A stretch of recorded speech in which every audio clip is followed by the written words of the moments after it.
Can you tell us a little bit about why we are transitioning some of the patients who have been with us for long periods of time into the community? It partially has to do with our change in philosophy around care and a recovery philosophy, so that historically patients with severe mental illness came to hospital and stayed for, basically lived in hospital.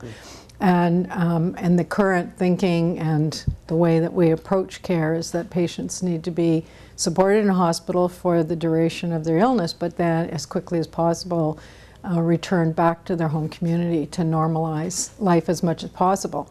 And so for us, some of our patients, in terms of moving in this direction, it was a new direction. So we had patients in our hospital who had been here 25, 30 years.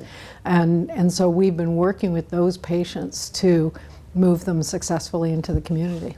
So what are some of the strategies that we've put in place to do that? Well, you can understand that after that many years, you need some extra supports. And so the hospital supported the development of a transition team, which are specialized clinical healthcare providers who work with the patients, with the team that looks after those patients, work with the community agencies that would be supporting the patients, and put together a very comprehensive plan that allows the patient to be moved into a community residence and then successfully supported there. So a patient's not just discharged from hospital and that's the end of the relationship.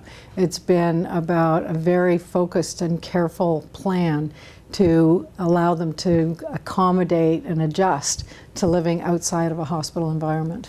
Okay. Is there an individual story or patient success story that you could share?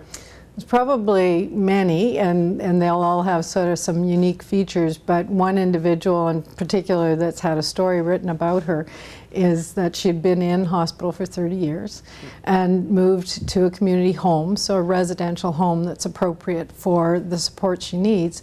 But you know, in her first stages was surprised at how much she got, the fact that she had her own bedroom and bathroom, and just how much more normal that seemed for her, and then talks about how good that makes her feel about herself. Great. Thank you.